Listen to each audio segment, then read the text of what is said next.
Bienvenue à tous et à toutes dans cette suite sur la création des anges. Dans la première vidéo, nous avions établi que Dieu a créé les anges à partir du souffle. Aujourd'hui, nous allons voir les autres éléments constitutifs de la création du monde angélique.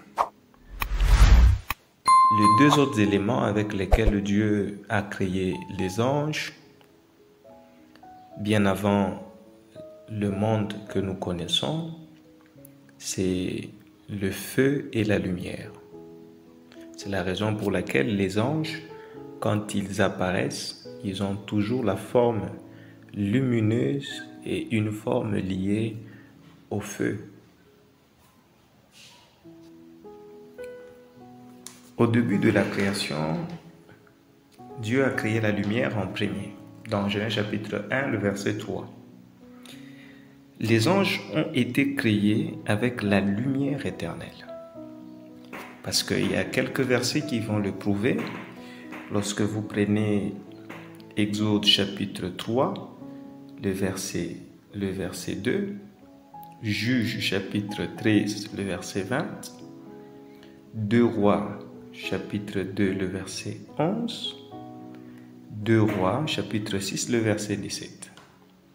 C'est que Dieu a utilisé la lumière primordiale pour former le corps des anges. C'est que vous devez comprendre, les éléments originaux de la création angélique sont le souffle, la lumière, le feu et la parole.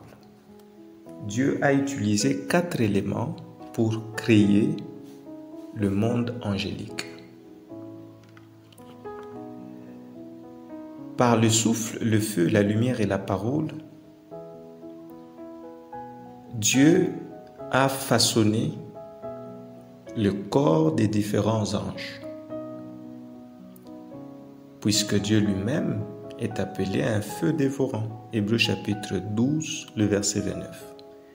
Et aussi, il habite dans une lumière inaccessible. Et là, nous allons prendre le livre de 1 Timothée. 1 Timothée chapitre 6, le verset 16.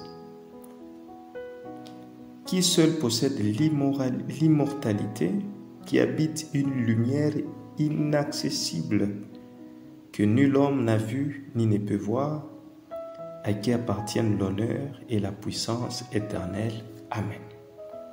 Voilà, nous venons de parler sur la création du monde angélique. Donc, vous savez que les anges sont formés de 3 éléments principaux qui sont le feu, le souffle et la lumière. Et un autre élément indispensable à la création, c'est la parole.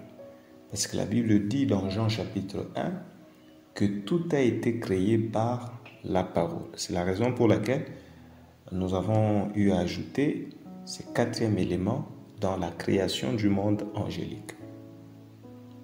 Nous allons maintenant voir les implications de ces éléments dans les interactions entre les anges et les humains.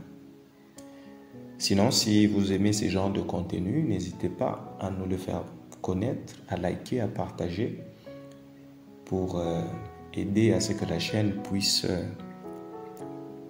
croître et grandir. Nous vous souhaitons toutes les bonnes choses, que Dieu vous bénisse. La suite au prochain numéro.